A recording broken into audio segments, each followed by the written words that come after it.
Hello everybody and welcome back to Sherlock Holmes, Crimes and Punishments. I'm trying to determine, it's been a long time since I've played this game actually, it's been about 3 weeks. Looks like I have to talk. It appears that there was a small warehouse near your station and that it was disassembled. Why is that? It was burgled overnight about 2 weeks ago. The police have already started their investigation, but I doubt that they'll find anything. What was inside the warehouse? Nothing of value. A few 100 feet of standby rails and some spare railway parts. But it wouldn't be easy to steal all of that. Why would anyone want to? See you later, my good man. There's a point. And I have a deduction.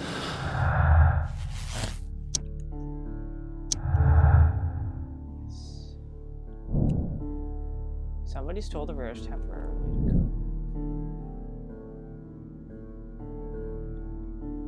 Ooh, there's stuff that is conflicting here.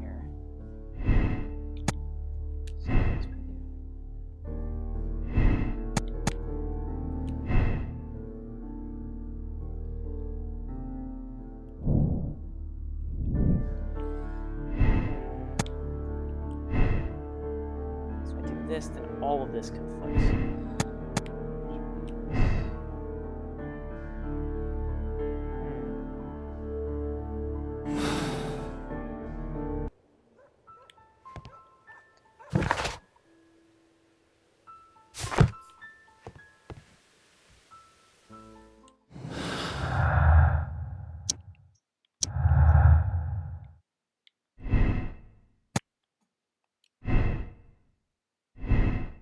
I meant to do this one.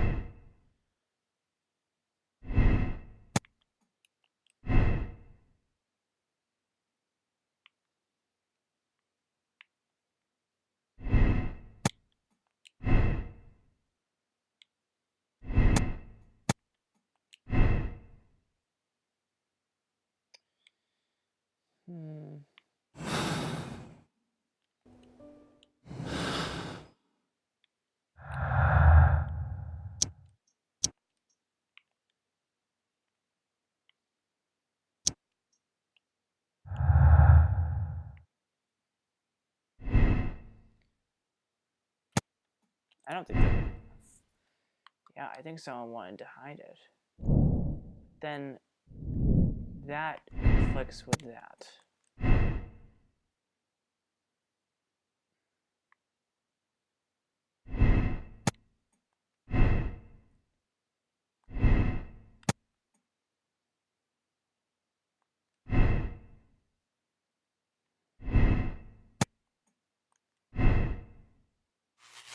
There we go. That's what I was trying to do. The train is sealed underneath the collapsed mine, which then leads to the Chileans stole the prototype.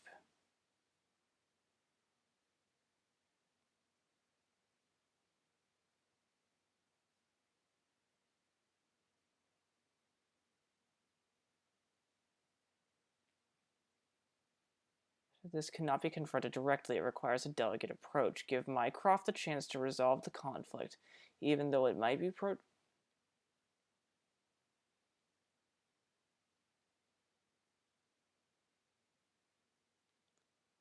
think we should do blind justice here. Do it.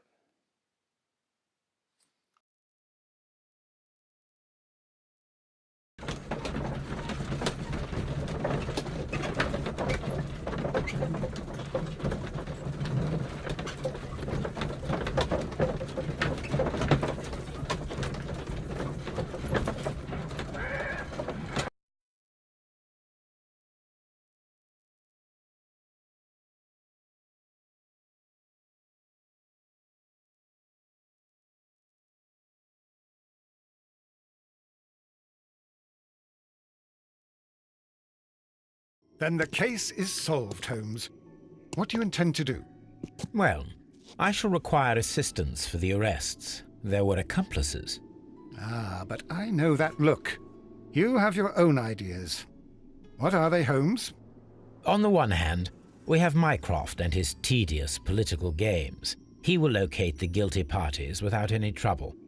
But it will be a long and drawn-out process, and possibly with some compromise that will be to Mycroft's benefit. Our other option is the local constabulary, and advice from our friend Lestrade. The problem we have there is that the authorities seem to be incapable of acting quietly. They rely on brute force. It could result in an international scandal. All the same, I think that I prefer the forces methods. It would be better to resolve the case quickly and efficiently, without any talk of politics. Let us go home, then. I'd like to begin writing a draft of this story.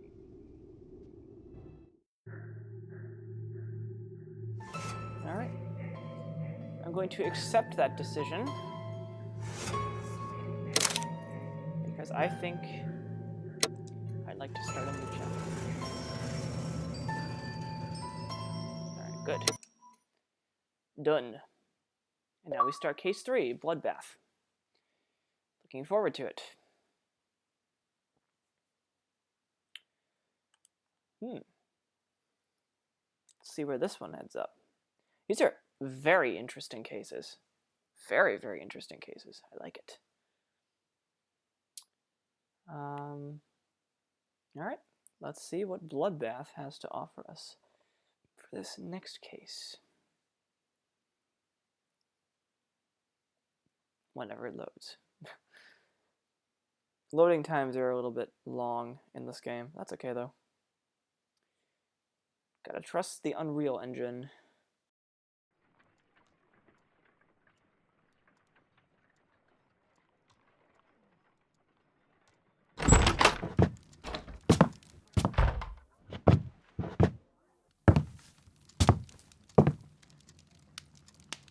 Holmes, what happened? I feel deathly. And you look it. Let me examine you. Please don't tell me that you've returned to your old habits.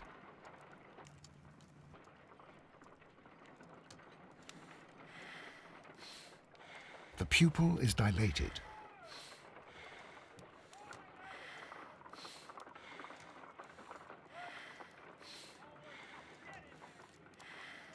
The temperature appears to be normal.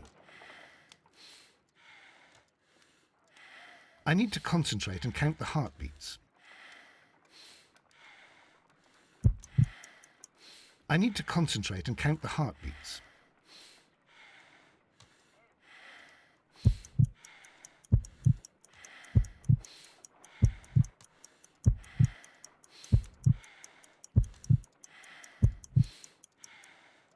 A weak pulse, around 50 beats per minute.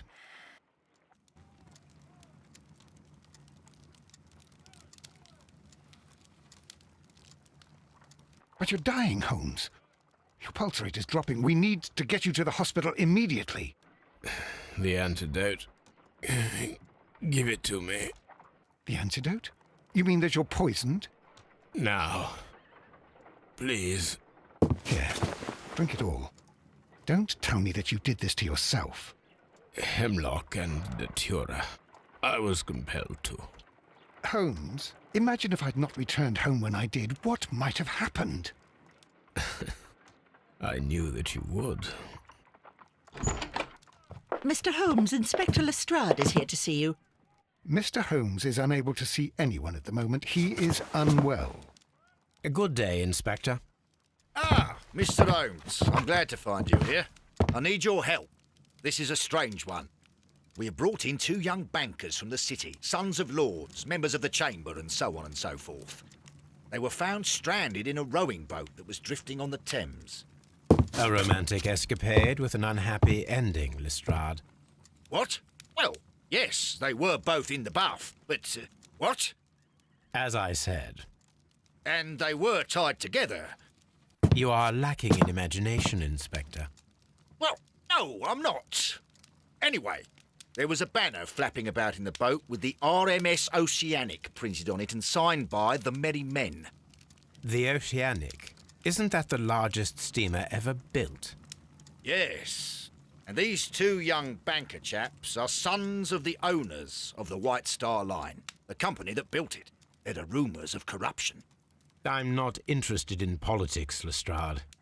I'll keep it then. Here's another one that's a bit more complex and maybe to your liking. It's a murder, but we're unable to find any weapon. We haven't touched anything. It's at the Roman Baths in Strand Lane. A murder, a vanishing weapon, the Roman Baths. That's for us. Watson, fetch your hat.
Beautiful place.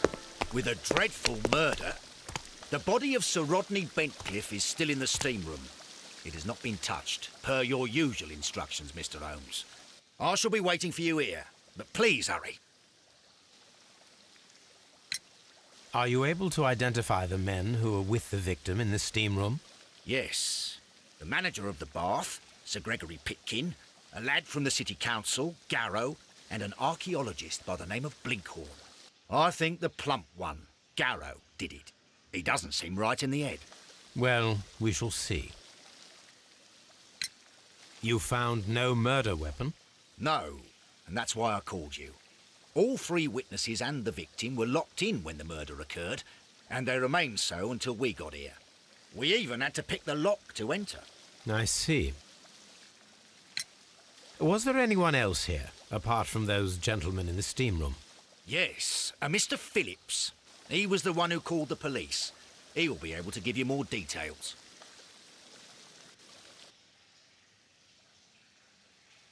All right. So here we are in this beautiful, beautiful place. Are the steam rooms on the other side, Mr. Holmes? Talk to Mr. Phillips.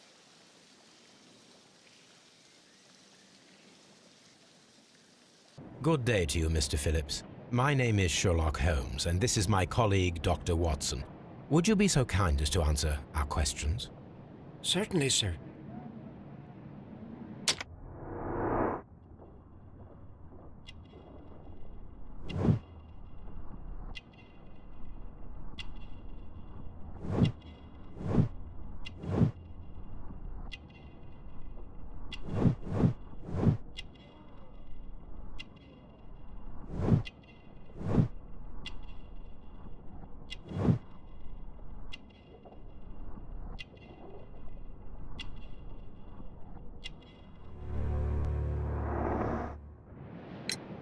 Please tell us the chain of events from the start of your day.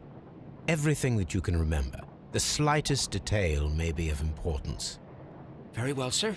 I came in at 6:30 this morning, and I opened the baths. I made sure that the room was clean, and I prepared the towels. The brazier was still burning. There was a fire burning all night. Yes, Sir Gregory ordered me to light the brazier yesterday. It takes some time until the room is fully heated. The gentleman had a meeting at 9 o'clock this morning. I wanted everything to be perfect. They'd been in the steam room for 20 minutes when I suddenly heard shouting. I ran to the door, but it was closed. I couldn't open it. So I ran out to the street to call for the police. One constable came up, and then there were others, and they picked the lock. Then Inspector Lestrade came along, and he told us that nothing should be touched. Did you receive any other visitors this morning? No one. Until these gentlemen arrived. Sir Gregory was the first.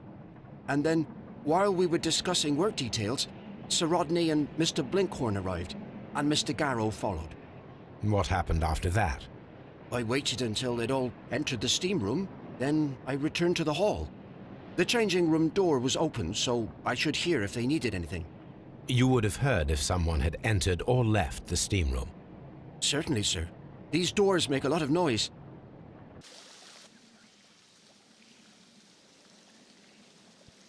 All right then.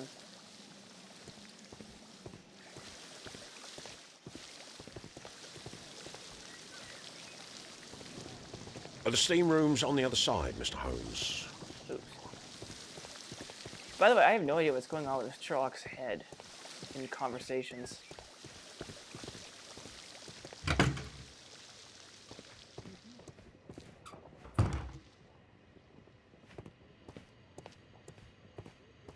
Expensive clothes, belonging to one of the men from the steam room. Champagne, for a special occasion.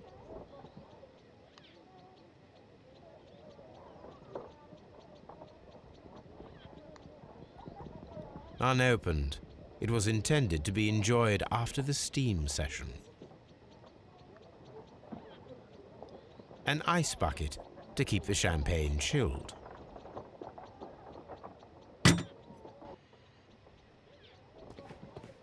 Sure what that has to do with anything, but These clothes belong to one of the suspects from the steam room. Clothes belonging to one of the suspects. here we go.